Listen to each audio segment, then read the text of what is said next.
외교부 장관이 코로나19 상황에서 6개월 만에 다시 해외 출장에 나섭니다. 독일과 외교장관 전략 대화를 진행할 강 장관은 주요 7개국 확대 반대 입장을 내보인 독일에 한국의 참여 필요성을 설명할 예정입니다. 미국 트럼프 대통령은 지난 5월 30일 올해 G7 정상회의에 러시아, 한국, 호주, 인도 등 4개국을 초청하고 싶다고 밝혔습니다. 트럼프 대통령의 의도는 미국을 중심으로 G7의 낡은 구습을 타파하고 G11 또는 G12를 구축하여 중국의 확장을 막으려는 의도가 깔려 있습니다. 그러나 독일은 지난 7월 26일에 트럼프의 제안에 기존 G7 회원국으로서 러시아, 한국, 인도, 호주를 초청하고 싶다는 것에 반대 입장을 표명했습니다. 하이코 마스 독일 외무장관은 현지 라이니셔 포스트와의 인터뷰를 통해 G7과 G20은 합리적으로 조직된 체제라면서 굳이 G11이나 G12는 필요치 않다고 주장한 것입니다. 러시아는 2014년 주요 8개국에서 배제되었는데요. 당시 러시아는 우크라이나 크림반도를 병합했고 우크라이나 동부 지역에 대하여 개입했기 때문에 다른 회원국의 거센 반발로 배제된 것입니다. 따라서 러시아가 다시금 G7에 합류하려면 이러한 문제를 해결해야 명분이 바로 선다는 것입니다. 같은 이유로 영국과 프랑스, 캐나다도 러시아의 합류를 반대했습니다. 러시아의 G7 합류 반대로 인하여 한국의 G7 합류에 대해서도 반대하는 상황이 연출된 것입니다. 따라서 강경화 장관은 오는 10일 독일 하이코 마스 외교장관과 제2차 한독 외교장관 전략 대화를 통하여 양국 간 전략적 소통과 협력을 강화할 예정입니다. 이 문제 외에도 코로나19 대응 협력과 양국 간 실질 협력 방안, 주요 국제 정세 등에 대한 의견, 유명의 통상교역본부장의 세계무역기구 사무총장 이 후보와 관련된 정보를 교환할 예정입니다.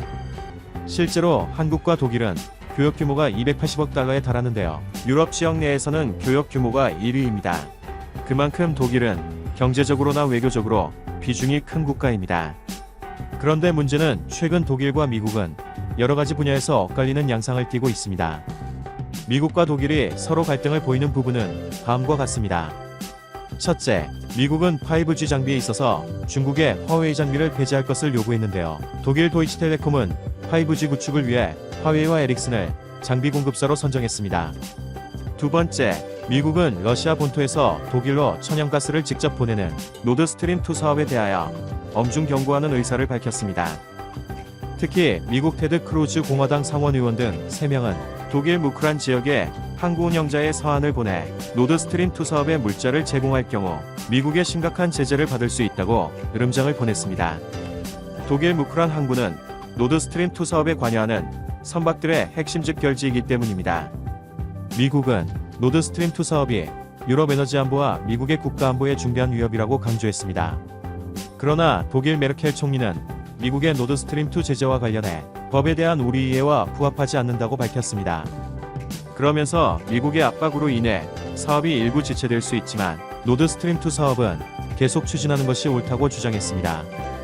현재 노드스트림2 사업은 총 길이 1230km 가스관 중 마지막 6%가 남은 상태에서 스위스 사업자 올시스가 사업 참여를 중단하면서 일시적으로 지체되고 있습니다.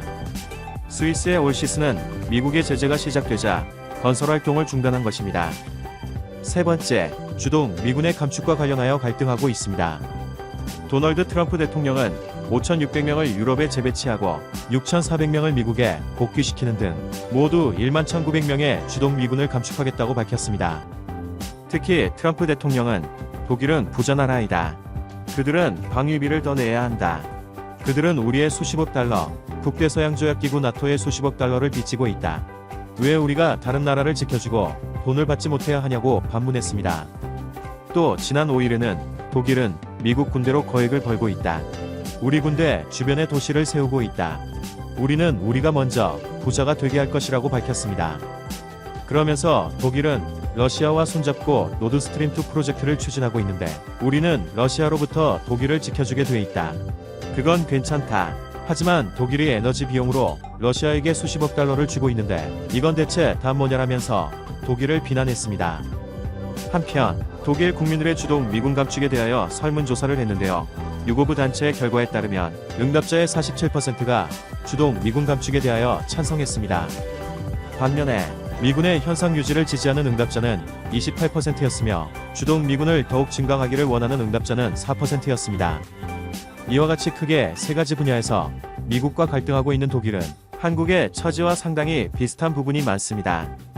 미중 갈등이 큰 상황에서 한국과 독일은 수출 중심의 공업 국가로서 중국과 거래 규모는 여타 유럽 국가를 합한 것보다 많은 상황이고 미군이 주둔하는 국가라는 입장은 동일합니다.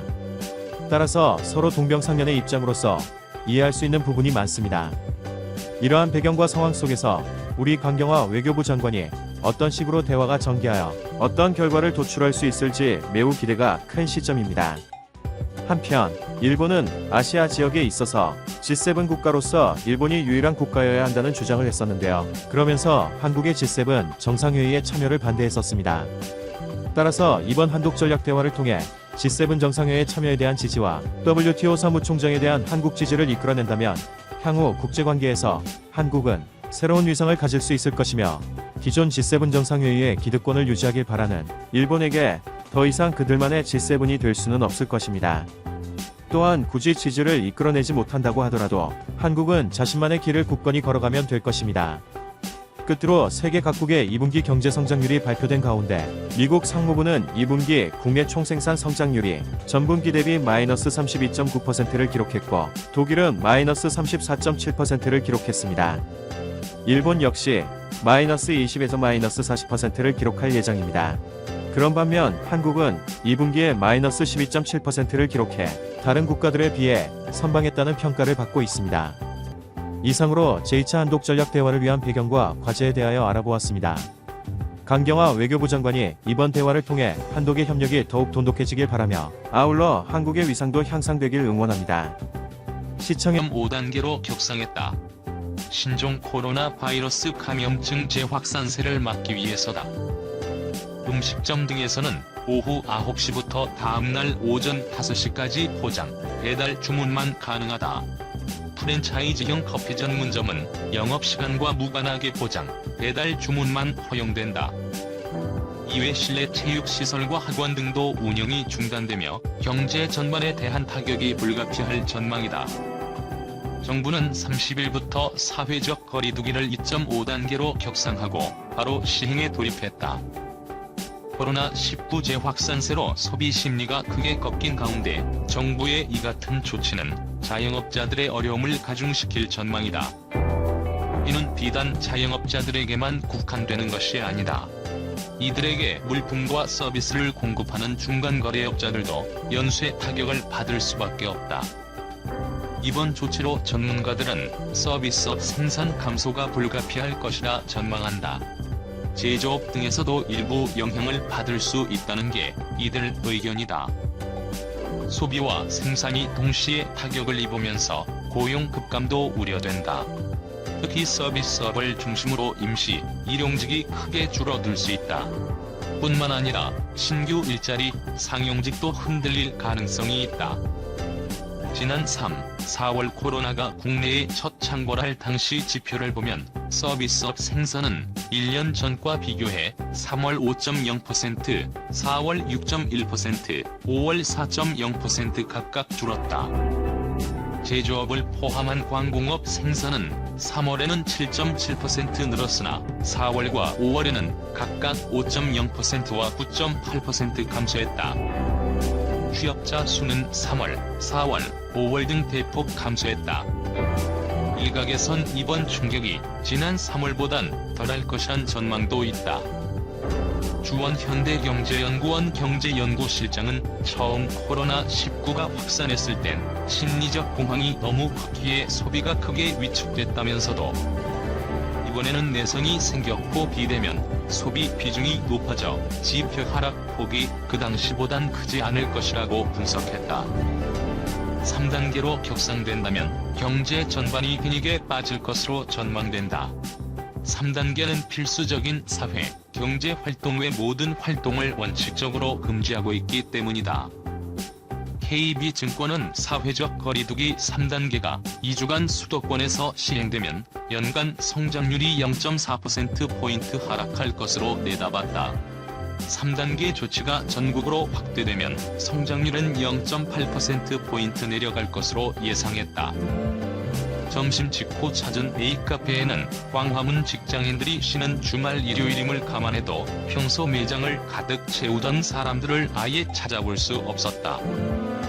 해당 매장은 인근에 위치한 경복궁과 박물관 그리고 전시회 관람객들의 방문으로 주말에도 사람들의 발길이 끊이지 않는 곳이었다.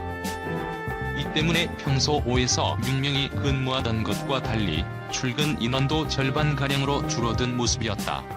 A카페 직원들은 다급하게 의자를 치우었다며 사람들이 없어 너무 한산하다고 쓴웃음을 지었다. 인근 다른 프랜차이즈 B카페도 의자를 테이블에 뒤집어 얹어놓은 채 영업을 이어가고 있었다. 2에서 3명이 고객들이 음료를 포장해가는 모습만 볼 수 있었다. 방역 당국은 젊은 층을 중심으로 국민 외부 활동을 최소화해 감염 전파를 막기 위해 음식점, 카페, 실내 체육시설에 대한 방역을 강화한다. 당국에 따르면 지난 21일부터 27일까지 전체 확진자 중 20대부터 40대까지 차지하는 비율이 38.5%를 차지했다. 이번 조치에 따라 프랜차이즈형 커피 전문점 이용 시 포장, 배달만 허용, 출입자 명부 작성, 마스크 착용, 이용자 간 2m 간격 유지 등 방역 수칙을 지켜야 한다. 음주 행위가 허용된 곳을 포함한 일반 음식점은 21시까지만 정상 영업이 가능하다. 다음날 새벽 5시까지는 음식 포장, 배달만 허용된다. 사업주나 이용자 등 실내에 있는 모든 사람은 마스크를 착용해야 하며 테이블 간 2m 간격을 유지하고 전자 출입 명부 인증 또는 수기 출입 명부를 작성해야 한다. 집합금지 조치가 실시되는 곳으로는 12개 고이용 시설의 헬스장, 당구장, 골프 연습장 등 실내 체육시설과 독서실, 스터디 카페, 학원이 추가됐다. 교습소는 이번 조치에서 제외됐으나 제한 조치는 받아 출입자 명단 관리, 마스크 착용 등 핵심 방역 수칙 준수가 의무다. 한 누리꾼은 금요일 밤에서 토요일 새벽 사이에 홍대 헌팅포차 상황이라는 글과 함께 인파가 몰린 한 술집의 사진을 공개했다. 공개된 사진에는 수많은 사람들이 좁은 간격으로 배치된 테이블에 앉아 마스크를 쓰지 않은 채 대화를 나누고 있다. 일부 누리꾼은 마지막으로 불금과 주말을 보내겠다고 글을 올려 여론의 문매를 맞았다. 누리꾼들은 교회 탓만 하는 것도 아이러니 말로만 방역 차단하자고 하냐, 방역에 협조하지 않는 사람들도 처벌해야 한다 등 비판의 목소리를 높였다. 치명률이 높은 고령층이 다수 있는 요양병원과 요양시설 면회도 금지되며 주야간 보호센터와 무더위쉼터 등의 시설은 휴원 권고를 받았다. 운영시 노래 부르기 등 비말이 많이 발생하는 활동이나 프로그램은 금지된다. 서울시는 30일까지였던 10인 이상 집회금지 처분을 9월 13일까지 연장했다. 이 지침은 3단계에 해당하는 조치다. 2단계 기준 5개 집회 금지 인원 기준은 100명 이상이다.